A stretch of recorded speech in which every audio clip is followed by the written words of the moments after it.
You see this Tinubu administration, this APC and Tinubu government. I don't know how they look at other people outside Nigeria. Maybe they think the people looking at Nigeria from the outside, they think they are dumbs. Look at what they are telling Donald Trump and the United States of America. He said Tinubu presidency to the US. He said give Nigeria military support to fight terrorists, not designation. You see this United States designating Nigeria. It's like this, they really touch the elite. And for once, the ordinary citizen of Nigeria have something to be happy about. Yes, the outcome might be worse on us all than we think, but nobody really cares now. Because Tinubu and APC has driven Nigeria to an extent where Nigerians no longer care who comes next. You got the point. Now, the people you are telling to give you arms, to give you military support, are they fools? Are you telling me that it is military support Nigeria doesn't have to crush Boko Haram? The answer is no. Nigeria does not lack the military equipment. If they lack, they refuse to buy. And if they refuse to buy, it's because they have no interest in crushing Boko Haram. Because Boko Haram, as according to most of the northern elite, is their freedom fighter. So many of the traditional rulers said, Sultan of Sokoto to be precise, have said it on 2 occasions, that coming against Boko Haram is like coming against the North or fighting against Allah. You understand? Is it the likes of Sheikh Gumi, who is always a mouthpiece of Boko Haram? The terrorism in Nigeria is deliberately sponsored. See, when Canada listed APC as terrorist organization, so many people think they were wrong.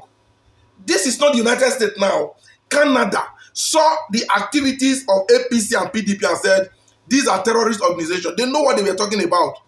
Now it's playing in full scale. You are asking for a military support. The weapon you've had, do you know how much is allocated to the military every year to fight insurgency? It's billions of naira. Where are these monies? So you think the US you are talking to, they are babies? For goodness sake, they are not babies.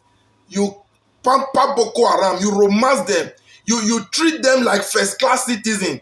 You catch them, you say you de-radicalize them, you send them abroad, you integrate them into society, put them into sensitive parts of the army. Is that how to fight insurgency? I've been saying this before now. Say Nigeria encourages terrorism more than any other country in the world. You don't pamper terrorists. Now the US have seen it as a genocide against the Christians, even if we know it is not entirely against the Christians, but against Nigerians. Because terrorism have gone across the 36 states of Nigeria. You get the point now. Now you are telling them that you don't have the instrument, or you don't have the will or the desire. Which of them are you telling the US? Before the US decide to designate Nigeria, they know better. So when I see the Tinubu administration say this, and I've seen other prominent elites of Nigeria, top politicians, going by the same direction, it does not make any sense. The people you are talking to are not kids. Nigeria's romance with terrorism has so much to do with so many people in government having a share or being in part of the act. It's that simple. Which support are you asking for that you don't have as a sovereign nation? Nigeria have the resources. Why have you not bought guns? See, so many people have the belief that most of the weapons that Nigeria government has procured to fight terrorism, or that was made to fight terrorism, ends in the hands of the terrorists. So many people have this belief, and you cannot prove them wrong. So which support now are you asking the United States for? Because they've decided to step in. Nigeria government, you've been dealing with Nigerians. Now, maybe a superior power will come that will deal with everybody. Nigerians will not care. In as much as it touches the elite, we will be fine. Nigeria don't have government. Nigeria don't have leaders. Odalo says so. Now, United States of America have just proven that. Because if you have a government that knows its responsibility, that its primary responsibility is the protection of life and property of its citizens, we will never get to where we are now. But what do you expect when you have terrorist organization presiding over a country and terrorism is the act of the day? And you are expecting what? We're actually expecting too much to believe that APC, that Canada has told the world that is a terrorist organization, will fight terrorists or will fight terrorism in Nigeria. We're obviously asking for too much. Now that the United States is stepping in, I know we can't stop them unless they reach compromise. If they reach compromise with Nigeria and they choose to compromise, then we understand. You get the point. But for now, things like this should not be coming out from Nigeria. At least not now, because the world knows better. What support are you asking for? Of course, you don't need any support. Is it not in this Nigeria that a young man in Adamawa State defended himself from being taken down by a terrorist, and he was sentenced to die for refusing to be killed? You think the world are not aware of this? The APC and the Nigerian federal government has disgraced this country enough that America have now felt enough is enough.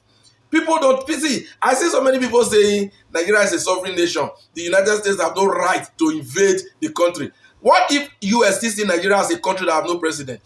What am I saying now? They still see. You see the 2023 election.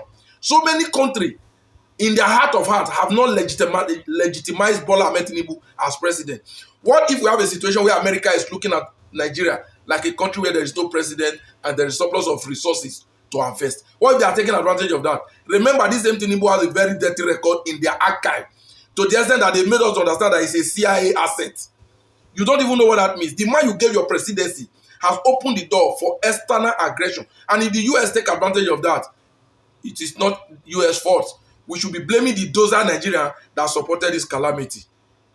Let me rest this for now. Whatever you think, share your thought and opinion at the comment section. Meanwhile, don't forget to share the video.